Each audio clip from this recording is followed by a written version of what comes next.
Kajian Kitab.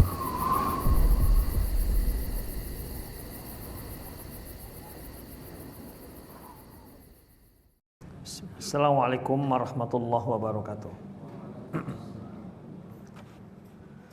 Innal hamdalillah nahmaduhu wa nasta'inuhu wa nastaghfiruh wa na'udzu billahi min shururi anfusina wa sayyiati a'malina may yahdihillahu fahuwal muhtadi wa may yudlil falan tajida lahu waliyyan mursyida. Asyhadu an la ilaha illallah wahdahu la syarika lah wa asyhadu anna Muhammadan abduhu wa rasuluh alladzi la nabiyya ba'dah. Wa qala Allah subhanahu wa ta'ala ya ayyuhalladzina amanu taqullaha haqqa tuqatih wa la tamutunna illa wa antum muslimun. Wa qala azza man qala ya ayyuhalladzina amanu taqullaha wa qulu qawlan sadida yuslih lakum a'malakum wa yaghfir lakum dhunubakum wa may yuti'illaha wa rasulahu faqad faza fawzan 'azima. Ya ayyuhan nasu taqu rabbakumul ladzi khalaqakum min nafsin wahidah wa khalaqa minha zawjaha wa batha minhuma rijalan katsiran wa nisaa'a wattaqullaha alladzi tasaaluna bihi wal arham innallaha kana 'alaikum raqiba. Amma ba'du, nastaqal hadithi kitabullah wa khairal hadi hadi Muhammad sallallahu alaihi wasallam wa syarrul umur muhdatsatuha wa kullu muhdatsatin bid'ah wa kullu bid'atin dhalalah wa kullu dhalalatin finnar.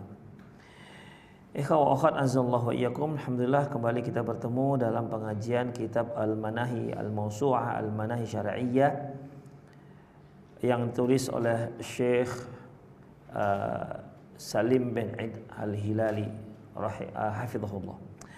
Kita sudah masuk pada bab la hima illa lillah wa li rasulihi sallallahu alaihi wasallam. Tidak ada hima kecuali milik Allah dan Rasulnya.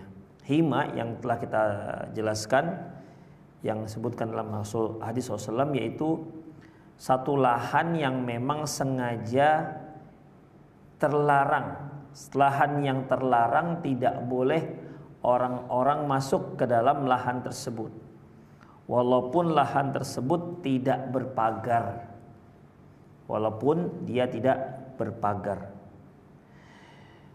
Kita masuk pada poin yang ketiga, yaitu laisa li ahadin minal a'immati ba'da Rasulillahi sallallahu alaihi wasallam ayyahmiya li khasi nafsihi. Tidak ada seorang pun para penguasa setelah Rasulullah sallallahu alaihi wasallam menjadikan lahan hima, menentukan lahan hima hanya untuk dirinya pribadi. Jadi dia seorang presiden, dia dengan semena mengatakan tempat ini tempatku. Demikian ikhwah, tempat ini tempatku, maka tidak ada seorang pun yang boleh masuk kecuali dengan izinku. Demikian ikhwah, itu namanya hima.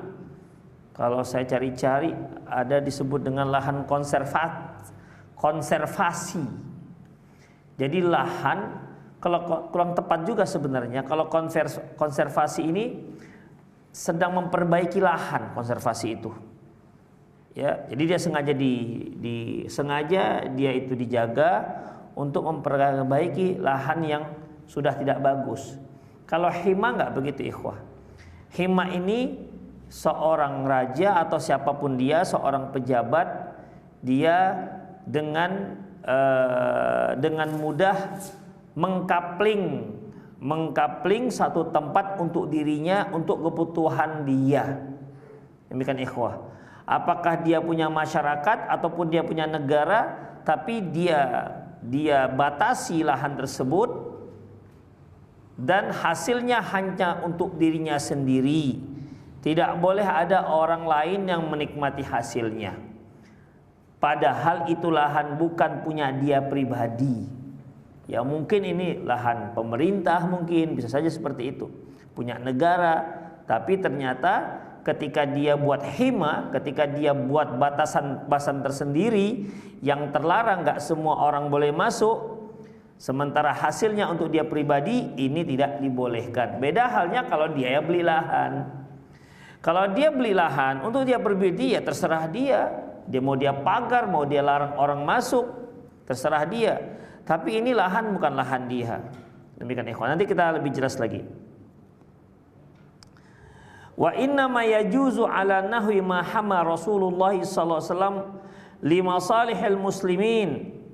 Yang dibolehkan melakukan hima ini hanya hima yang pernah dilakukan Rasulullah sallallahu alaihi wasallam untuk kemaslahatan kaum muslimin. Jadi bukan untuk kemaslahatan pribadi. Bihaitsu la yubayyinu dararuhu ala nahwi min hama man hamahu alaih. Selama tidak ada akibat buruk dalam melakukan hima ini kepada orang lain, pada kaum muslimin. Jadi misalnya nih, saya seorang pejabat nih, tolong batasi dari sana ke sana, timur sampai mana, timur, baratnya, utara, selatan, dah nggak boleh ada orang masuk, misalnya begitu. Saya batasi, itu bukan lahan saya, ya. Sementara itu bukan lahan saya, maka hal ini tidak dibolehkan. Adapun Rasulullah SAW pernah melakukannya itu bukan untuk beliau pribadi, tapi untuk kemaslahatan kaum muslimin. Seperti himanya misalnya di situ ada disengaja memang rumputnya dipelihara supaya apa? Supaya nanti hewan-hewan zakat, kan dulu ada tim zakat, ada yang bayar unta, ada yang bayar kambing, ada yang bayar sapi. Nah, ini kan perlu makan. Nah, untuk lahan hewan-hewan zakat misalnya, ini kan untuk kebutuhan kaum muslimin, ya, untuk kebutuhan negara, maka dibolehkan. Jadi Rasulullah SAW melakukan hal itu untuk kebutuhan maslahat orang banyak, untuk maslahat negara, bukan maslahat pribadi. Ini yang nggak dibolehkan. Ingat, dia tidak beli, bukan punya dia pribadi. Kalau dia punya pribadi, nggak dikatakan hima, ikhwah. Ya kalau sudah punya pribadi, kita semua kan punya lahan pribadi, bisa punya hak untuk melarang siapapun yang masuk. Apalagi kalau sudah kita pagar misalnya. Sedangkan tak berpagar aja boleh kita memarahi orang yang masuk. Tolong ya jangan masuk lahan saya ya. Boleh, silahkan. Demikian, tapi silahkanlah jagalah itu kalau sanggup jaga. Tak berpagar. Tapi kalau berpagar kan lebih mudah, ikhwah rahimanallahu wa iyyakum. Wa yadullu ala dzalika ma fa'ala Umar radhiyallahu anhu. Hal itu bisa dibuktikan dengan apa yang pernah dilakukan oleh Umar bin Khattab radhiyallahu anhu, baik dalam ucapannya maupun perbuatannya. Fa'an ibni Umar radhiyallahu anhuma, dari Abdullah bin Umar radhiyallahu anhuma, anna Umar hama rabadzah wan ni'ami sadaqah. Bahwasanya Umar bin Khattab membuat lahan hima di daerah Rabadzah dan di daerah Rabadzah li ni'ami sadaqah, untuk hewan-hewan sedekah. Ini dia, ikhwah. Jadi sengaja nggak boleh masuk yang lain, biar rumputnya itu bisa subur, tidak ada yang memakan kecuali hewan-hewan yang diambil dari sedekah, dari zakat. Itu, ikhwah. Ini kan untuk maslahat Baitul Mal. Wa amma qauluhu, adapun ucapannya, fa an Zaid bin Aslam an abihi, dari Zaid bin Aslam dari ayahnya, anna Umar bin Khattab radhiyallahu anhu istamala maula lahu yud'a Hunayyan 'alal hima. Bahwasanya Umar bin Khattab memperkerjakan mantan hamba sahayanya yang bernama Hunay. Namanya Hunayya. Hunayya. Kira-kira perempuan atau laki-laki nih? Hunay. Hah? Laki. Ya. Hani di sana lama untuk laki-laki. Di Indonesia Hani nama perempuan. Salamah di sana untuk nama laki-laki. Di sini sama perempuan. Bukan ikhwah. Narto di sana apa? Gak ada pula yang nama Narto di sana. Di sini laki-laki jelas itu. Demikian. Ada hal-hal, ikhwah, dia bisa berubah sampai di sini. Jadi bagaimana kita ikut kebiasaan sana atau kebiasaan sini? Sini aja. nggak apa-apa ya, karena Hani itu digunakan untuk nama perempuan di sini. Makanya ada Syekh Hani Rifai, pernah dengar? Hani Rifai, laki-laki bukan perempuan. Taib ikhwah, namanya Hunay. Alal hima, dia yang bertugas menjaga hima. Hima apa tadi? Lahan yang memang sengaja terlarang untuk dimasuki kecuali orang-orang yang memang diizinkan.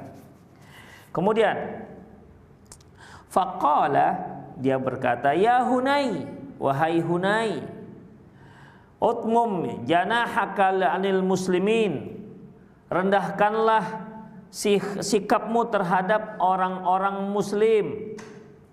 Artinya jangan kau bersikap keras kepada orang-orang muslim. Wattaqi da'watal muslimin, hati-hati kalian dengan doanya kaum muslimin. Fa inna da'watal mazlum mustajabah, karena doanya orang yang terzolimi itu mustajab. Wa adkhil rabba suraimah wa rabbal gunaimah, jangan kamu larang orang-orang yang memiliki unta yang sedikit dan yang memiliki kambing yang sedikit untuk memasuki lahan hima, untuk memasuki lahan terlarang. Wa iyyakum wa na'ama ibnu Auf wa na'ama ibnu Affan. Ingat, adapun hewan ternaknya Ibnu Auf dan Ibnu Affan jangan kau kasih masuk. Nah itu ikhwah. Siapa ini? Ibnu Auf, Abdurrahman bin Auf. Ibnu Affan, Utsman bin Affan. Ini orang kaya. Ini orang kaya. Tapi ingat, adapun ternak hewan-hewan ternaknya Utsman bin Affan dan Abdurrahman bin Auf jangan kasih masuk. Begitu. Karena yang dikasih masuk itu yang miskin-miskin gitu. Apa namanya? Pengembala-pengembala, peternak-peternak kecil. Kalau itu tidak apa-apa, silakan. Kamu jangan larang mereka membawa kambingnya untuk makan di daerah hima. Tapi kalau untuk Auf, Ibnu Auf dan Ibnu Affan jangan. Fa innahuma intuhlak masyatuhuma yarji'a ila nakhli wa zara.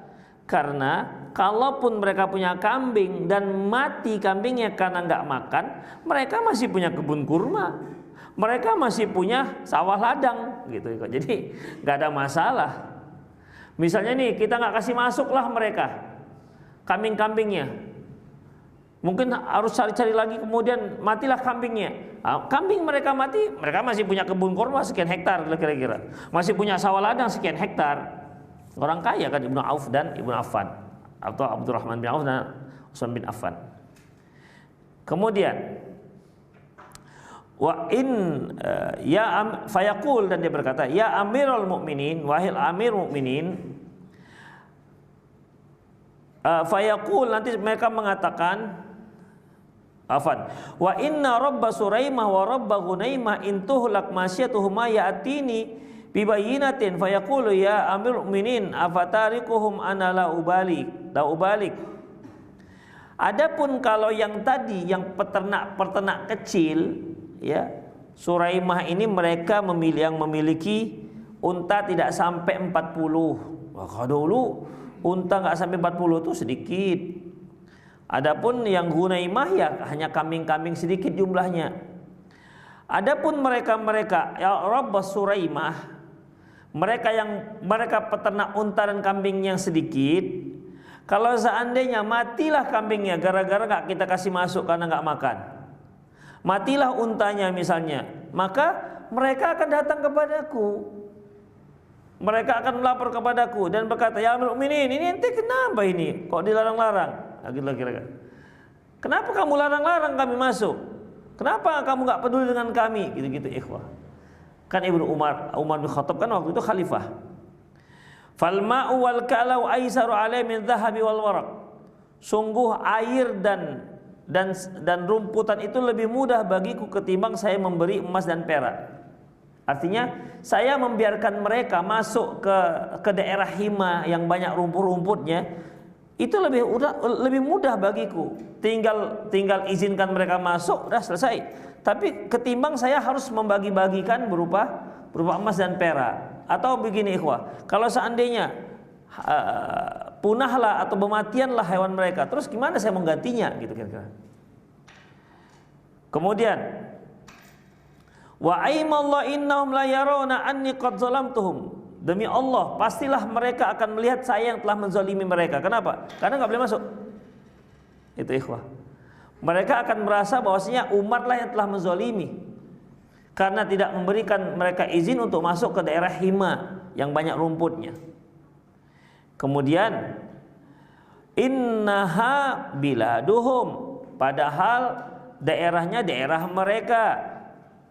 Faqatalu alayya fil jahiliyah, mereka bertempur untuk mempertahankan wilayah itu.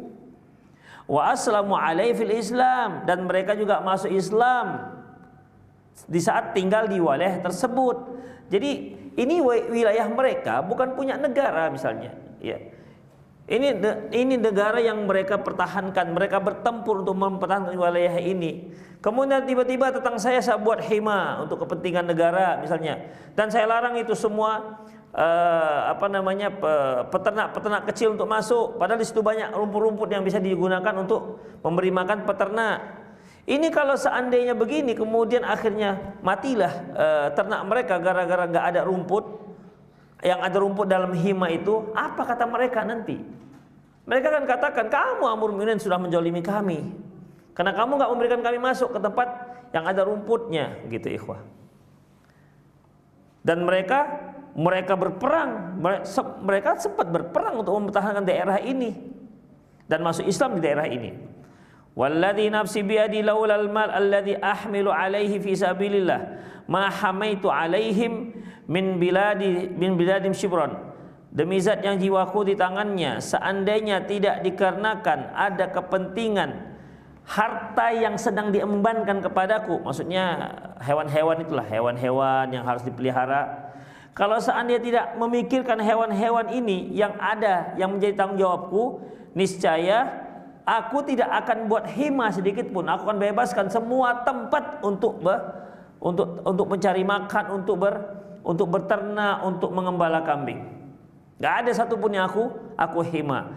Tapi kalau enggak seperti di hima, tidak dibatasi tempat, tidak dibuat tempat terlarang, nanti orang-orang sembarangan masuk, akhirnya habis rumput, terus gimana nanti dengan ternak hewan-hewan zakat yang sudah dikeluarkan dari para wajib zakat. Nah, demikian ikhwah, itu yang dia maksud. Seandainya tidak memikirkan itu, sejengkal pun tidak akan aku buat himanya. Wa qala al-Baghawi fi syarhi sunnah wa hasilu al-maqsudu minhu annahu la hima li ahad illa 'ala al-wajhi alladhi hamahu Rasulullah sallam. Kata Imam Al-Baghawi, dengan demikian secara ringkas bisa kita simpulkan bahwasanya tidak ada hima kecuali hima yang bertujuan sebagaimana yang dilakukan oleh Rasulullah sallallahu alaihi wasallam untuk kepentingan kaum muslimin, bukan untuk kepentingan pribadi. Selanjutnya, yang keempat, idnul hima al-manhiyu anhu. Idzan al-hima al-manhiyu anhu maka na ala mithali ma taf'alul Arab fil jahiliyah. Kalau begitu, yang dimaksud dalam hadis ini tidak ada hima, artinya terlarang buat hima. Hima apa tadi? Istilah ini ya, satu lahan yang ditetapkan lahan terlarang. Lahan terlarang, nggak boleh orang sembarangan masuk kecuali yang diizinkan. Oleh karena itu berarti kesimpulannya, hima yang dilarang itu adalah hima yang pernah dilakukan prakteknya, yang dipraktekkan oleh orang-orang jahiliyah terdahulu. Bagaimana caranya? Wadzalika anna ra'is minhum, yaitu apabila datanglah pemimpin mereka, kana idza nazala manzilan mahsiban ista'wa kalban ala makanin ali. Apabila si pemimpin ini berada di sebuah daerah wilayah yang subur, maka mereka lepas anjing-anjing mereka di tempat yang tinggi, ila haitsu intaha sautahu hama min kulli janib, dan ketika anjing-anjing itu menggonggong, maka mereka melihat sampai mana suara gonggongan anjing tersebut, maka sampai situlah batasannya. Jadi anjingnya menggonggong, nah, ini suaranya dari radius berapa meter misalnya. Dah. Sampai di tempat yang tidak terdengar lagi suara anjingnya. Jadi disitulah dibuat daerah hima. Itu ikhwah. Jadi suka-suka dia buat hima kalau pemimpin ini. Kalau dulu masa jahiliyah, dia merasa saya pemimpin, saya punya hak. Jadi kalau mereka berada turun atau nginep atau istirahat di tempat yang subur, udah itu yang mereka lakukan. Mereka utus anjingnya, suruh gonggong, kemudian kemana suara gonggongan yang paling terakhir, disitulah batasnya. Barat, timur, utara, selatan. Berarti tidak ada boleh lagi yang masuk ke lahan tersebut. Itu yang dilakukan, praktek yang dilakukan oleh orang-orang Arab jahiliyah terdahulu. Fala yar'ahu ghairahu wa huwa ma'a ghairihi fi ma siwah. Dengan demikian kalau sudah jelas mana batasan-batasannya, maka tidak ada seorang pun yang boleh masuk untuk mengembalakan kambingnya kecuali dirinya sendiri. Jadi hanya mereka lah yang punya kambing. Yang si pemimpin ini, hanya kambing mereka, hanya ternak mereka yang boleh di situ mengembala. Demikian ikhwah. Sementara di luar itu dia dan yang lain sama. Jadi bagi si pemimpin ini di dalam dia boleh, di luar dia juga boleh. Bagi orang lain di luar boleh, dalam nggak boleh karena mereka khusus. Demikian ikhwah, khususon. Tapi yang jelas ini nggak sama dengan pagar laut ya. Beda. Karena ini kaitannya khusus. Kemudian ikhwah, wa hadza ma qarrara Imam Asy-Syafi'i rahimahullah fil Inilah pemahaman inilah yang ditetapkan oleh Imam Asy-Syafi'i dalam kitab Al-Um. Kana rajulul aziz minal Arab idan taja baladan makhsaban aufa bil kalbi ala jabalin. Seorang pejabat Arab apabila dia sedang beristirahat, sedang berada di sebuah tempat yang subur, maka dia lepaskan anjingnya ke puncak gunung. Ingka nabihi, jika ada gunungnya, jika ada bukitnya. Au nasaza illam yakun jabalan, ataupun dia suruh menggonggong apabila tidak ada bukitnya. Summa tawa wa waqafa lahu min mayastaminhu muntaha mayasma'u muntaha sautah bil awai fa haitsu balagha sautahu fahamahu min kulli nahiyah. Dengan demikian dia pun, nih orang pejabat Arab ini menyuruh orang-orang untuk bertebar, udah ke tempat yang menjauh, dan sampai di mana suara anjing itu berhenti, disitulah batas himanya. Itu ikhwan, disitulah batas himanya. Jadi kalau anjing menggonggong kan berapa meter kira-kira ya dengar suara. Kalau di sini menggonggong, ring road sana bisa dengar. Kira-kira. Di sini nih gonggong di sini depan masjid. Menggonggong sampai enggak ke sana di apa sana ring road kira-kira. Hah? Lahan kosong iya. Iya, apalagi dia disekap di WC kan, gonggong.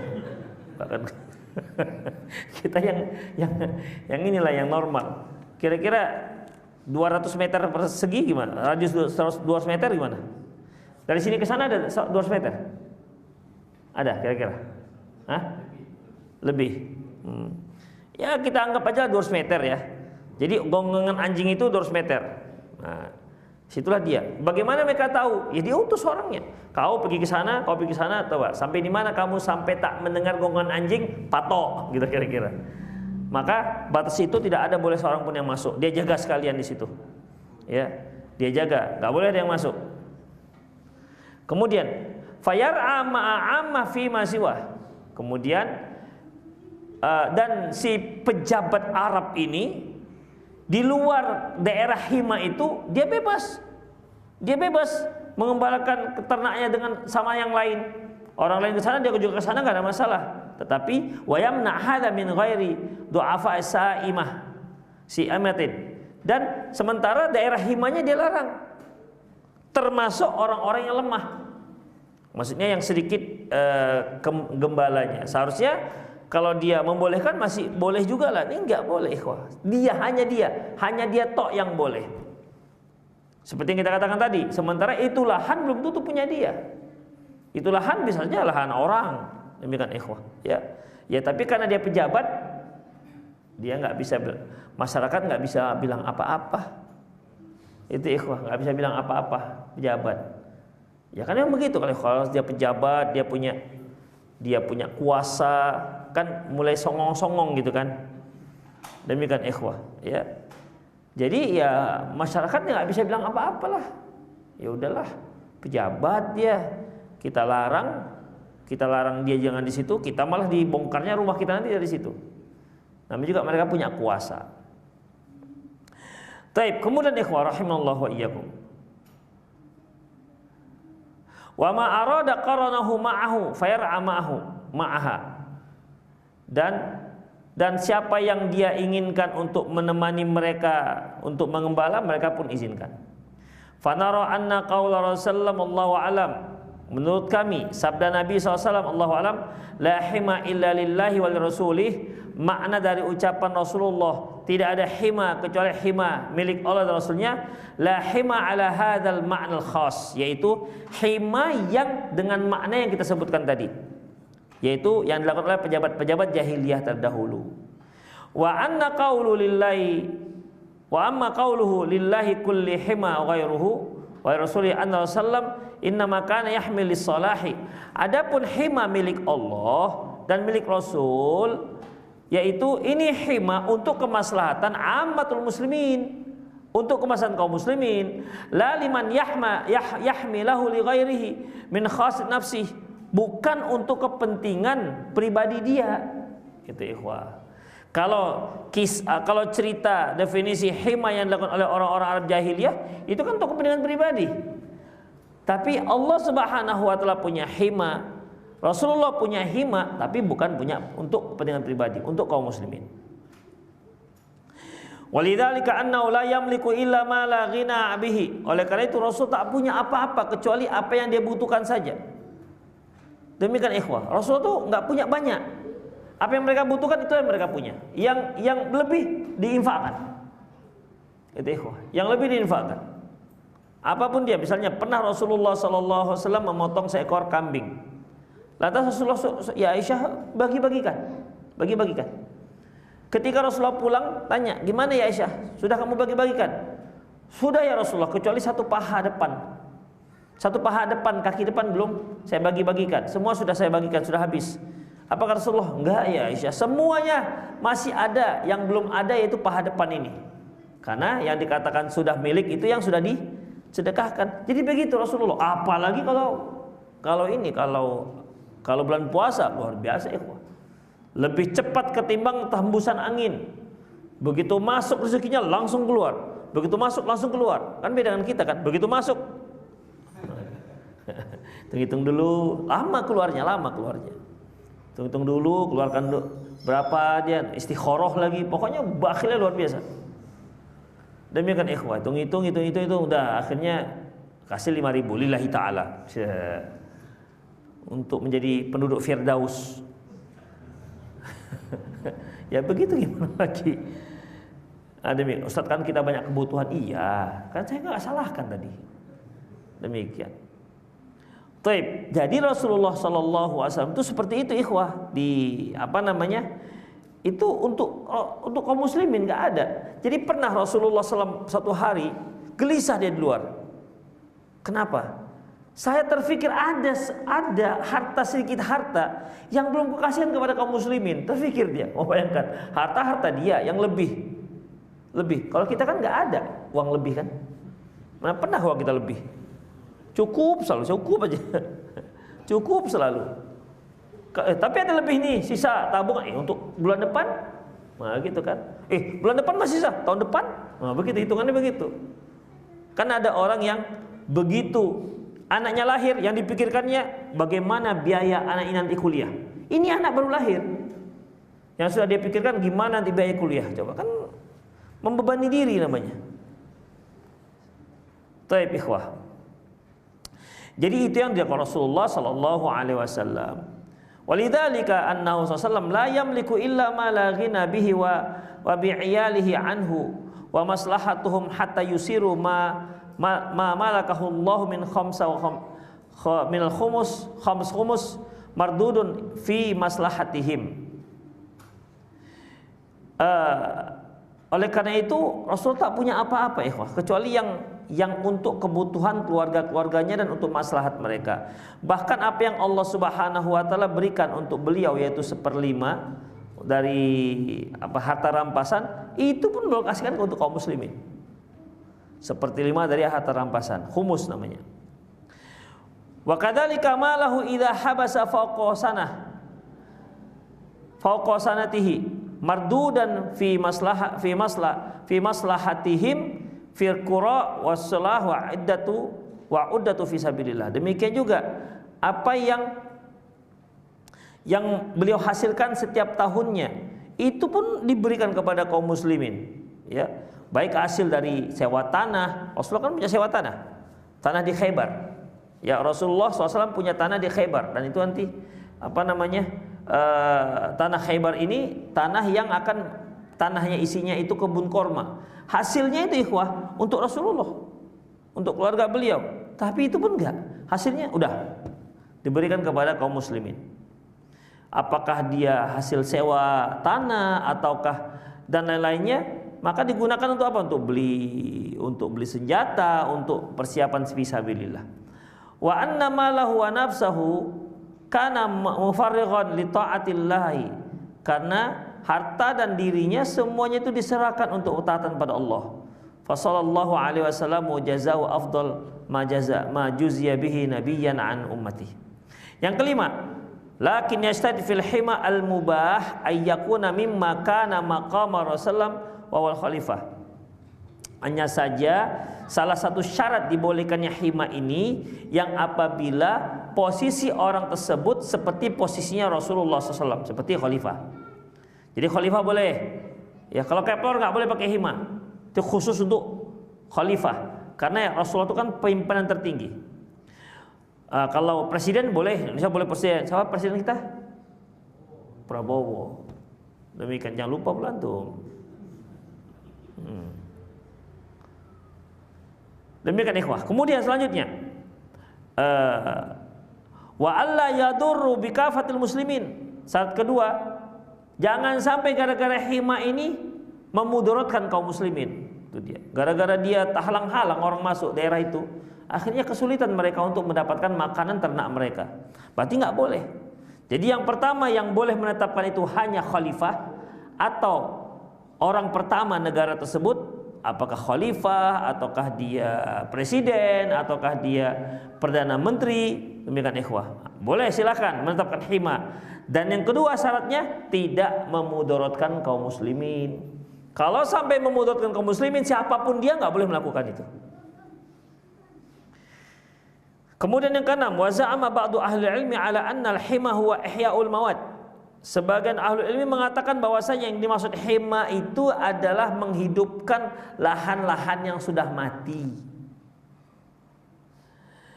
Fadhanna anna hadzal hadis yu'aridul hadisal qadiyati bijawazi ihya'ul mawad.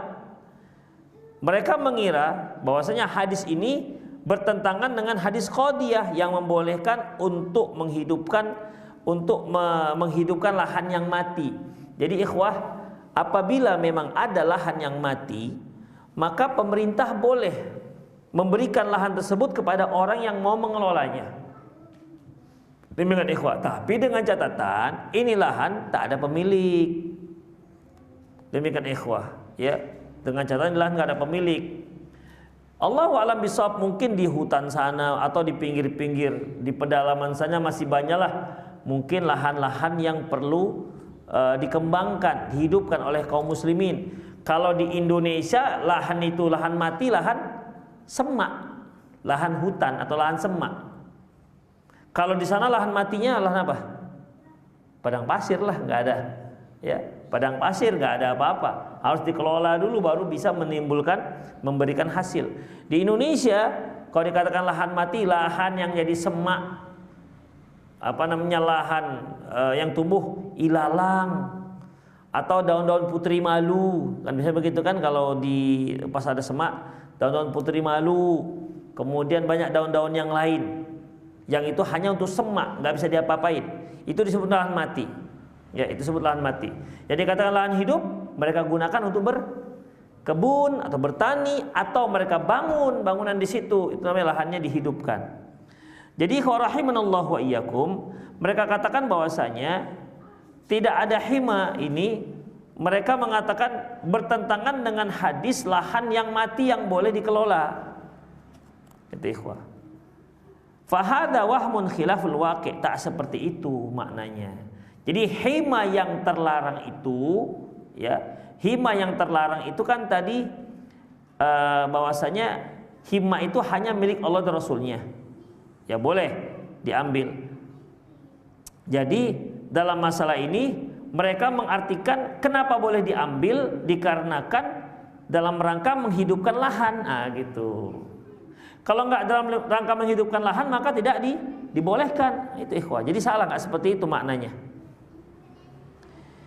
Fa inna ammat ahli ilmi yufarriquna bainal hima wa ihya'il mawad. Karena secara umum para ulama membedakan antara lahan hima dengan lahan yang dihidupkan, lahan mati yang dihidupkan, diproduktifkan lah kita katanya, lahan yang diproduktifkan.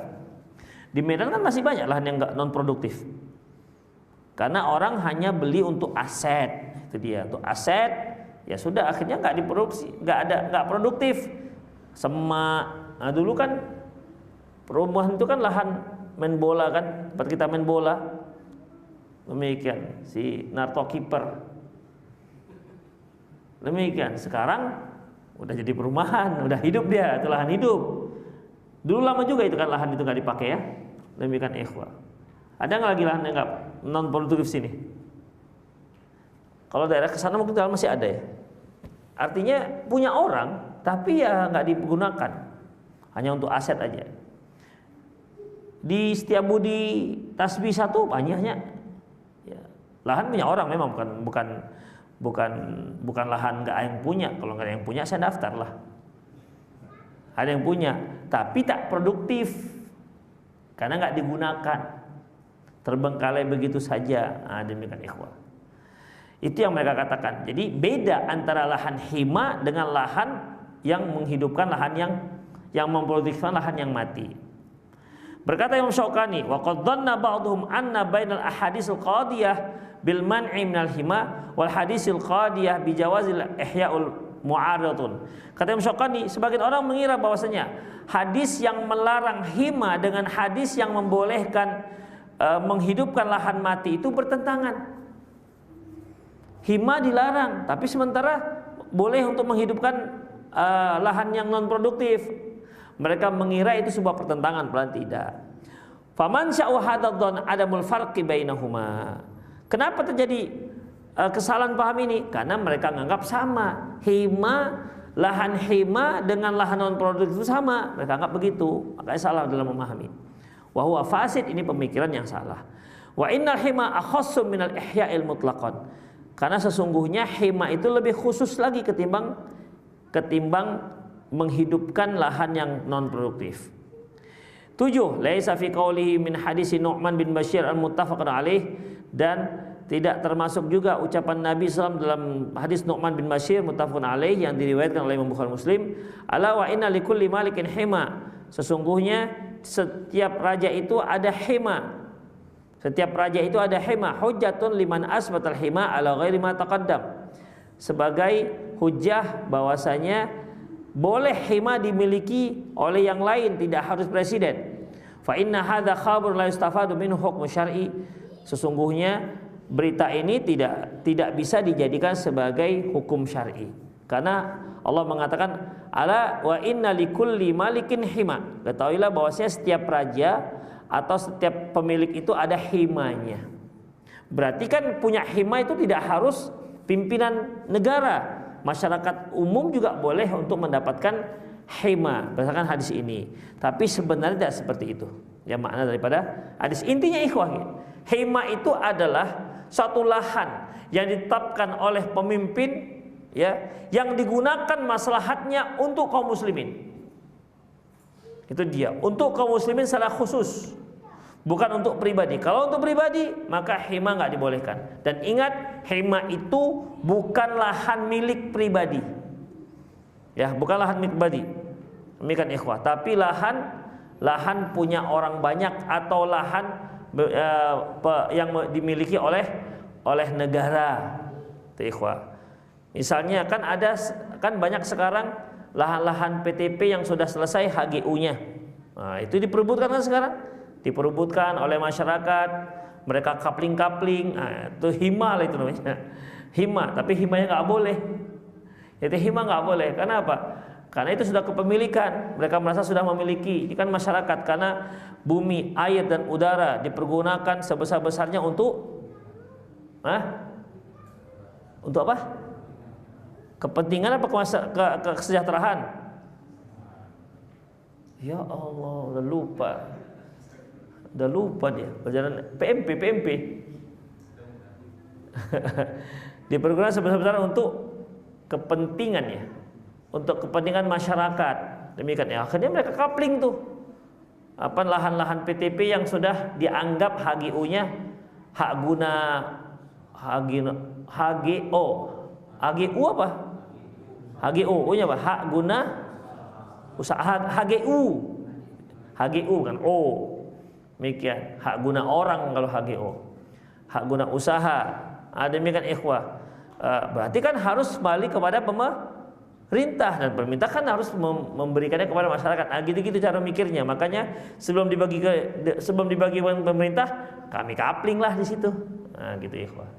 Nah, itu nggak dibolehkan ikhwah. Itu bukan hima. Itu hima. Gitulah kira-kira hima yang nggak dibolehkan. Ya, dikapling bukan punya dia, dikapling.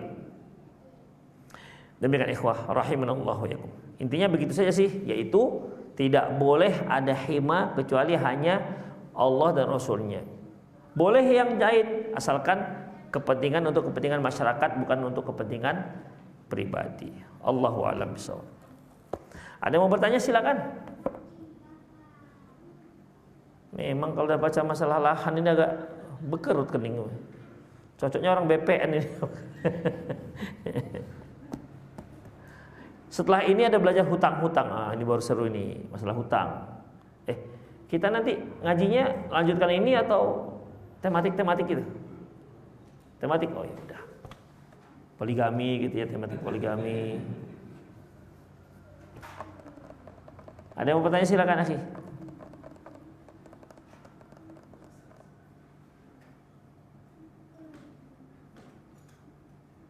Mungkin ada yang bilang, bahan masalah lahan, awak aja gak punya lahan. Awak aja masih nyewa kayak gitu juga.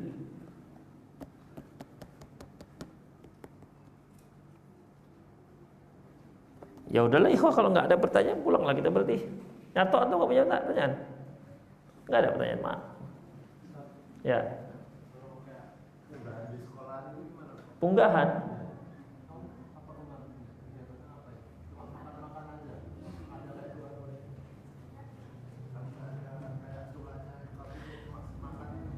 Punggahan lah, kalau punggahan namanya.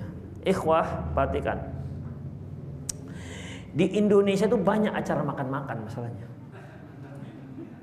Iya, banyak sekali acara makan-makan. Pertama, lahir oke lah, karena kekah ya, kekah. Nanti ada apa namanya?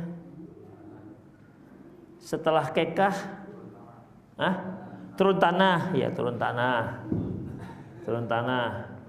Nanti kemudian dia bekerja, gaji pertama akan makan lagi. Kemudian kalau walimah oke lah, sudah nikah oke lah ya. Kalau dia buat rumah, yang pertama baru makan lagi, ya kan? Apalagi itu belum lagi yang kematian, yang 3, 40, 100, 1000 itu makan semua itu. 70. 7 hari. Jadi 3, 7, 40, 100, 1000. Itu kalau satu mayit. Kalau meninggal yang 4. Demikian ikhwah. Jadi Indonesia itu memang masyarakatnya suka dengan makan-makan. Banyak acara makan-makannya. Demikian. Kadang-kadang setengah maksa lagi. Demikian. Gaji pertama ini jangan lupa. Nah, gitu-gitu. Yang punya gaji pun nggak ada teringat mau traktir. Tapi kawannya mengingatkan. Jangan lupa bersyukur. Demikian ikhwah. Jadi bagaimana? Khitan, makan-makan kan, khitan makan-makan. Sebenarnya ikhwah rahimallahu wa iyyakum, secara dasar pada asalnya mengundang kaum muslimin itu makan-makan itu boleh, tidak ada masalah. Kita makan-makan kapan saja silahkan. Habis kajian ini kalau antum nggak percaya, yuk kita makan-makan. Jadi hukum dasarnya makan-makan itu nggak ada masalah. Hanya ya apabila makan-makan itu diyakini itu adalah syariat, baru dia jadi bid'ah, ikhwah. Ya, baru dia jadi bid'ah. Misalnya saya punya rumah baru, kemudian ya saya undang tetangga untuk makan-makan. Apa hukumnya makan-makan di situ? Ya sekedar ngundang makannya silahkan sebagai syukuran saja, asalkan acara tidak ada yang bid'ah, hanya makan-makan saja. Demikian. Tapi kalau dia meyakini disunahkan makan-makan kalau masuk rumah baru, itu jadi bid'ah. Karena dia menganggap itu sudah aturan Allah dan aturan Rasulullah. Tapi kalau dia kepingin undang tetangga lah supaya kenal misalnya begitu, ya nggak ada masalah. Nah, termasuk juga terkait dengan masalah punggahan. Di Indonesia salah satu cara mengungkapkan rasa gembira itu dengan makan-makan, ya, makan-makan. Maka salah satu kegembiraan mereka untuk menyambut Ramadan dengan cara makan-makan. Hanya di sini berubah namanya, nggak makan-makan tapi punggahan. Itu dia. Allah wa'alam mungkin karena nggak ada yang traktir, karena bawa self service. Ya kan, self service kan, masing-masing bawa makanan masing-masing. Ada yang bawa rendang, ada yang bawa masya Allah bawa semur, yang satu nih telur ceplok 2 gitu kan. Dia untung dia kalau dia cari tempat duduk lah, tempat yang ada rendang-rendangnya. Nah, demikian ikhwah. Jadi dalam masalah ini Allahu a'lam bishawab, kalau hanya sekedar makan-makan, tidak ada niat apapun di situ, ya, tidak merasa bahwasanya itu merupakan dianjurkan oleh syariat, boleh silakan. Tapi ingat, tidak ada keyakinan apapun ya. Tidak ada keyakinan apapun. Seperti misalnya nih kita ngaji malam Jumat, apa hukumnya? Hah? Kenapa malam Jumat? Hah? Iya, kita sempatnya malam Jumat, itu masalahnya. Bukan karena ada keutamaan ngaji di malam Jumat. Kalau kita meyakini keutamaan ngaji di malam Jumat, ada pahala khusus, bid'ah ngaji ini. Itu dia.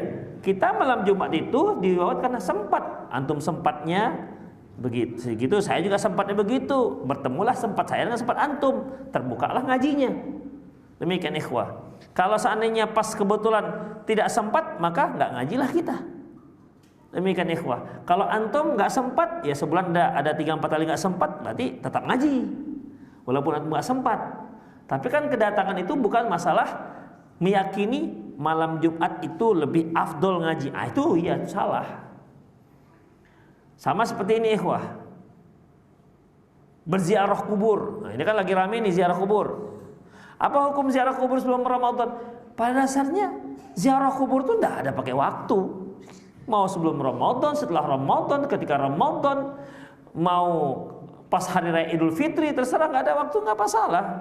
Kalau Upin Ipin kan ziarahnya pas setelah ini kan, setelah sholat Id. Itu memang apa, kebiasaan tetangga, negara tetangga. Saya taunya ya pas nengok Upin Ipin itu. Jadi setelah dia sholat Id perginya ke kuburan. Dan ada memang beberapa daerah yang seperti itu. Boleh, ya nggak ada masalah. Tapi ingat ya, jangan ada keyakinan apapun. Kalau dia yakini sebelum kita habis sholat Id, sebelum kita minta maaf pada orang yang masih hidup, marilah kita minta maaf pada yang sudah meninggal dengan cara ziarah. Ya salah jadinya.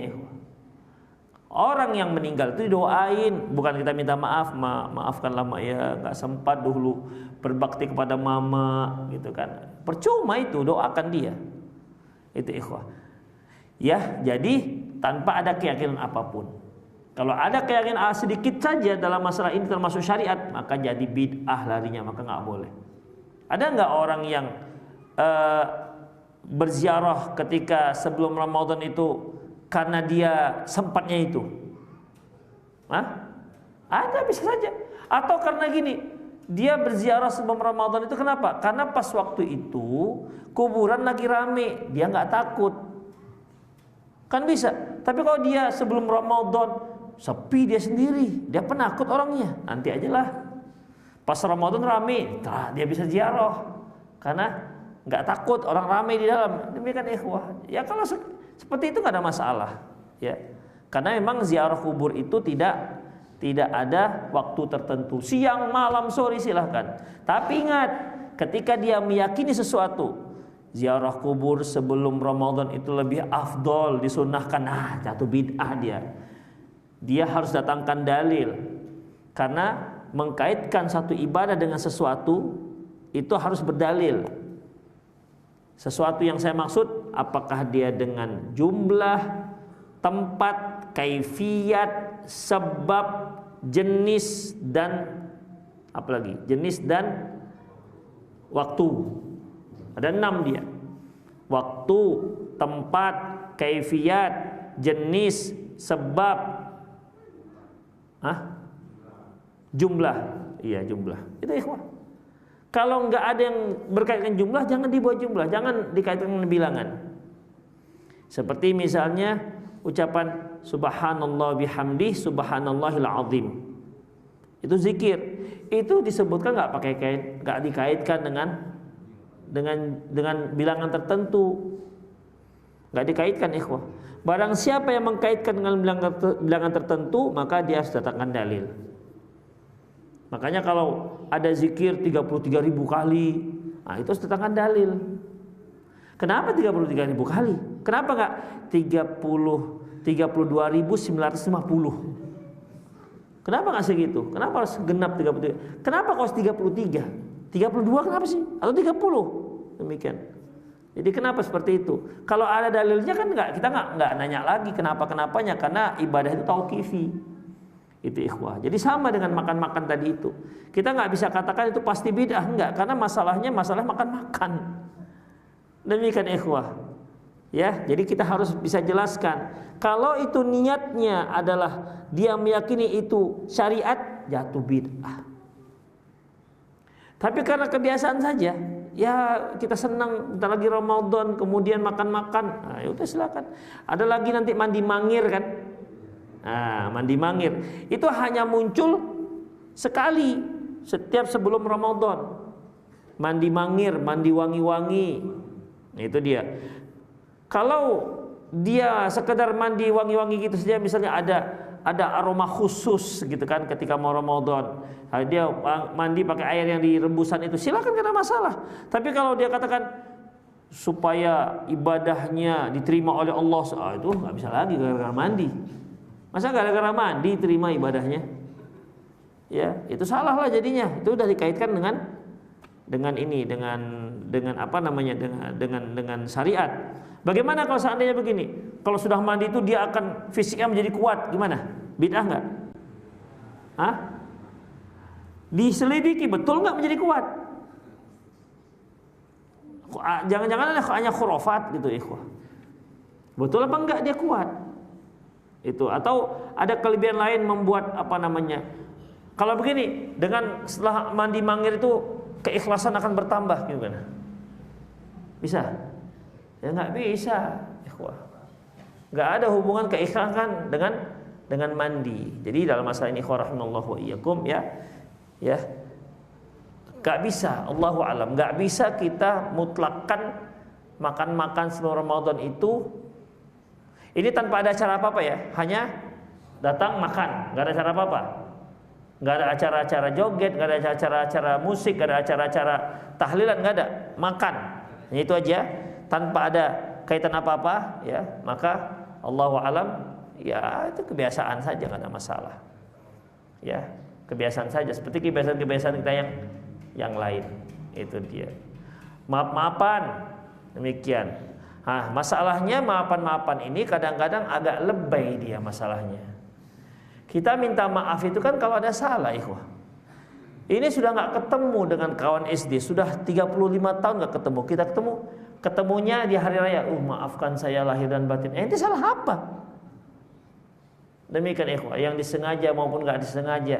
Artinya yang maaf itu ikhwah, ya. Kalau mungkin kita berinteraksi, ya mungkin ada kata yang ada kata yang terlanjur. Makanya kalau ada jarum yang patah, jangan simpan dalam peti. Nah, kan gitu. Lanjutnya antum tahu lah ceritanya itu. Ada demikian. Namanya juga bergaul sehari-hari kan. Kadang-kadang nyindir, kadang-kadang bully, kadang-kadang gitu. Sakit hati. Nah, bolehlah kita minta maaf. Tapi kalau kita sadari kita ada kesalahan, jangan tunggu sebelum Ramadan dan jangan juga tunggu hari raya. Karena dikhawatirkan sebelum Ramadan atau sebelum hari raya meninggoy. Gak sempat dia minta maaf. Jadi meminta maaf itu kapan disyariatkan? Ketika kita tahu salah, segera minta maaf. Demikian ikhwah. Seorang istri misalnya curi uang suami. Bulan November kemarin udah curi uang suami 1,5 juta. Meminta maaf, tunggulah hari sebelum Ramadan. Tunggulah tunggu ketika hari raya. Ini kalau dia yakini afdolnya minta maaf itu sebelum Ramadan atau ketika hari raya, dia jadi bid'ah. Karena maaf-maaf itu tidak ada kaitannya dengan waktu. Tapi kalau seandainya memang di hari raya itu ya momen yang bagus, misalnya kita minta maaf memang juga ada salah misalnya kan tanpa menunggu Ramadan, nggak apa-apa, silakan. Itu ikhwah ya, nggak apa-apa, silahkan. Kalau memang perlu untuk minta maaf. Kadang-kadang kan ikhwah kita ke tempat family, sama gini, berkunjung misalnya, berkunjung ketika hari raya itu ada nggak sunahnya? Berkunjung ketika hari raya ada nggak sunahnya? Nggak ada sama sekali, nggak ada sunahnya. Coba carikan satu hadis, nggak usah hadis yang sahih lah, yang doif aja lah ya, nggak ada. Jadi boleh apa enggak? Ya enggak ada masalah kita berkunjung. Kenapa ya ikhwah? Di Indonesia ketika hari raya orang siap untuk ditamuin masalahnya. Siap mereka. Buktinya apa? Ada toples-toples di situ. Ya kan? Ada toples-toples. Kalau antum katakan bid'ah ikhwah, kalau antum katakan bid'ah, antum berkunjung enggak boleh itu makan. Kenapa? Ini toples bid'ah ini. Gitu. Jadi kita berkunjung itu kan juga bukan hanya kita sempat, tapi juga orang yang dikunjungi sempat dan menerima, itu dia. Dan umumnya di hari raya orang itu sempat dan orang itu bersedia menerima tamu. Maka berkunjunglah kita. Serentak dia bersempatnya itu, serentak kita bisa menerima tamu. Itu pun kadang-kadang enggak juga. Begitu kita datang rupanya dia pergi ke rumah kita. Kita ke rumah dia ke rumah kita. Gitu kan. Demikian ikhwah. Dan ingat masalahnya, ya itu bertamu seperti itu. Jangan sampai membuat hubungan silaturahmi malah menjadi rusak. Apa? Misalnya kata si paman, awak pula duluan ke rumah dia lah ke rumah saya duluan, baru awak ke rumah dia. Ada gitu kan? Akhirnya udah selesai. Nggak cakapan nggak cakapan karena suatu hal yang nggak tahu, nggak apa, entah kenapa sebabnya. Nggak cakapan gara-gara nggak tahu apa sebabnya. Demikian ikhwah. Si keponakan, kenapa ya paman nggak kemari ya? Paman mengatakan, kenapa saya duluan? Saya kan lebih tua. Demikian. Mau dapat pahala kalau siapa-siapa tua-tua. Ya datang aja sudah, datang aja. Kalau dia memang mau silaturahmi dengan keluarganya untuk memperkuah, silakan, nggak apa-apa. Kenapa harus tunggu siapa yang duluan, yang lebih kecil, dia lebih tua? Nggak perlu ikhwah. Kita kan mau cari pahala. Demikian ikhwah. Pahala apa? Pahala berkunjung, mempererat silaturahmi. Karena kan kerabat. Rata-rata kan kerabat. Demikian. Satu lagi, jangan ada niat THR. Itu dia. Ya kalau anak-anak oke lah, malam-malam berapa penghasilan hari ini? Begitu kan? Berapa kata si abang? 50.000. Aduh. Adik cuma 45.000. Gitu kan, antum gitu kan? Demikian. Ya kita semua gitu, ikhwah. Tapi jangan ajarkan anak-anak untuk itu. Harus diajarkan, ikhwah. Makanya kalau ada yang THR-nya besar-besar, itu biasanya ramai yang kunjungi. Tapi kalau nanti THR-nya dia 1.500, 2.000, itu agak sepi pengunjung. Berarti kan dia berkunjung karena untuk THR, gitu kan. Tapi kalau yang besar-besar biasanya di hari pertama datang dia. Ini di sini nih, ini banyak nih, ini cuan kali nih. Itu. Jadi ya harus hati-hati. Jadi banyak hal-hal yang kadang-kadang kita untuk memperat tapi malah menjadi masalah. Banyak hati-hati, ikhwah. Ya, jadi paham ya? Bertamu, kemudian makan-makan, sama makan-makan ketika hari raya gimana?